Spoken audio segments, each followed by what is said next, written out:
So on this one, I am going to try and soft mod my PSP. So first things first, need to see what model I've got. This is a PSP 1003, so a 1000 series. That will come in handy when it comes to downloading the software to soft mod it. So the original card that I've got in here is just a 1 GB. Now bearing in mind I'm going to be storing my games on there. Bought this thing on Amazon, and it basically is a micro SD card adapter to the Sony PSP memory card. So that will now give me 32 gigs.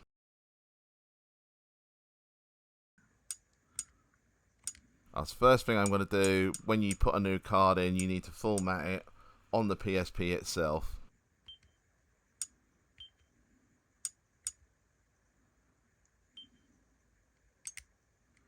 And I'm just going to go across just to check the memory card. So I've got 29 gigs. So yep, that's worked fine. So next thing I need to do is see what firmware version I've got. And as you can see, I've got firmware 6.20. Now I need to upgrade this to 6.60 or 6.61. The other thing I need to do is make sure that my USB auto connects on. This will allow the PSP to connect to any PC or Mac it's connected to, and also charge through the USB port while it's connected. So I'm just going to check the USB connection, and so now obviously it's asking to connect to a PC or a PS3 via the USB cable. And then I've got this cable here, which is just a mini USB to USB to connect my PSP to my laptop.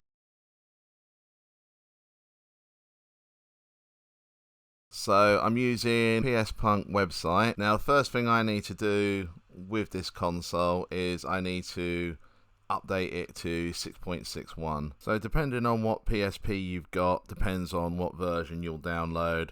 So for my one's a 1000. If it was a 1000, 2000, 3000 or Street, I pick that file. If it's a Go, I pick the file below. The trouble is with the PSP, because the internet protocols are so old on it now, it's either a case of downgrading your internet service to TKIP or AES, which is a very old standard, or do what I'm doing here. So all I'm going to do is I'm just going to copy that 6.61 over to my PSP memory card in location PSP game update folder and rename it eBoot. If you don't have an update folder, then just make one on the card, all in capitals. Put that back into my PSP, go to memory stick, and you can see I've got an update there. So now from here I can update it to 6.61. So at the moment this isn't modifying anything or doing anything, I'm just literally updating it ready so that it can accept the soft mod. Just going to use an old Spectrum game here to prop it up so we can see the screen.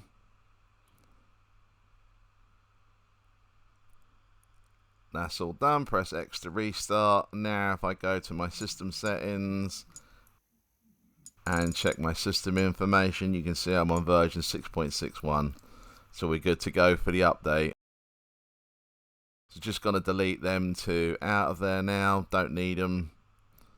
So that was the update, and an old update. So now we're back over to pspunk.com to actually download the Softmod software that we need to install on our PSP. So now first two things I need is 6.61 Pro C2 and Infinity version 2.03. These are what I'm going to use to softmod my PSP with. So I need to extract them. Same with the 661 Pro C2. I'll open 661 Pro C2, and I just need Pro Update and Fast Recovery, them two files, to put over onto my PSP. And these files go in your PSP game file on your PSP memory stick. Now I'm going to go into the Infinity folder, into Standard. If it was you had PSP Go, you'd go into that one. I'm just going to copy the eBoot. On my memory stick, I'm going to make my update file. As you can see, this is a little bit out of sync because previously I already had that on there. Just copy my eBoot file onto there, and now I'm ready to go back to my PSP again. Go to the memory stick, open it, So the first thing I need to do is the Pro update. So I'll select that.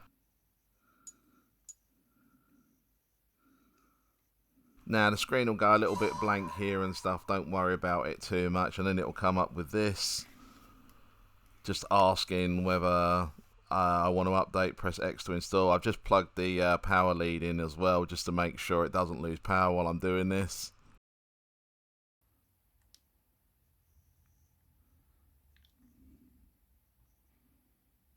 So that's the first part done.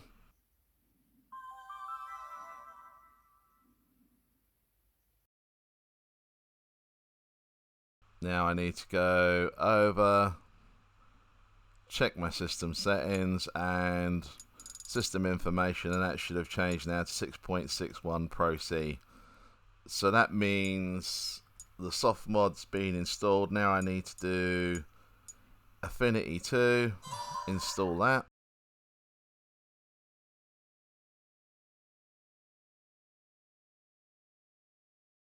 That's that one complete. I need to do this fast recovery.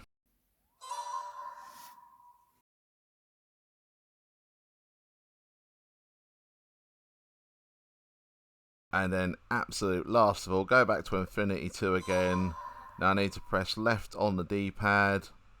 And here I'm going to select Pro CFW by Colbird. And you see when I pressed the next, the little dot came next to it.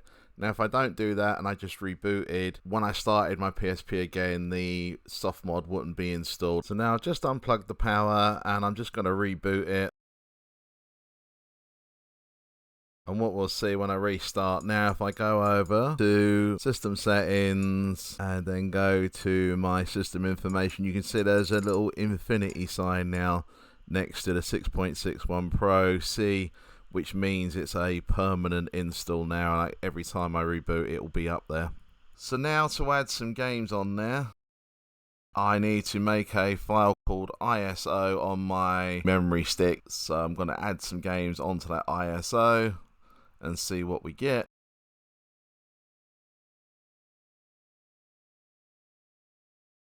And the one thing I noticed is how slow it transfers over, because obviously it's using USB 1.1. Using the USB cable, it's taking roughly about 6 or 7 minutes per game to transfer over, so very slow. Because I've got a micro SD card, I decided it'd be quicker if I just take that out of my PSP, put it into a SD card, and then put it into the side of my laptop itself, which is a much faster, as you can see.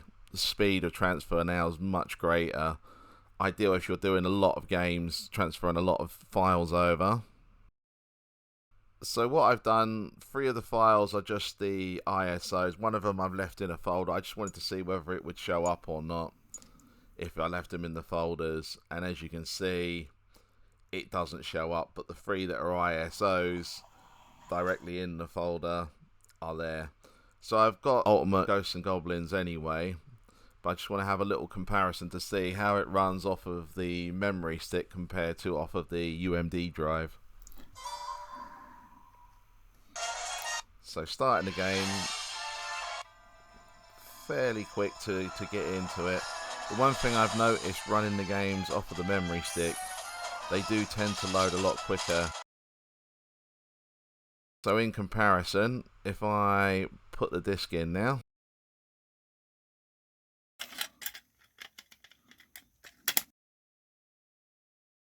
wait for it to appear.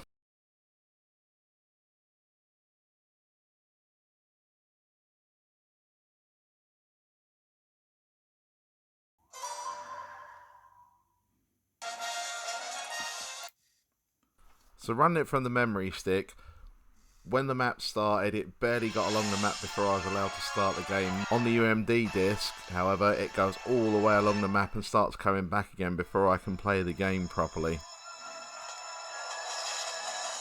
So it definitely does seem a lot quicker running your games off of the memory stick than using the UMD drive, which is another added benefit. Plus also the fact you don't have to carry a load of UMD discs around with you. You can just put your games on the memory stick and they're good to go.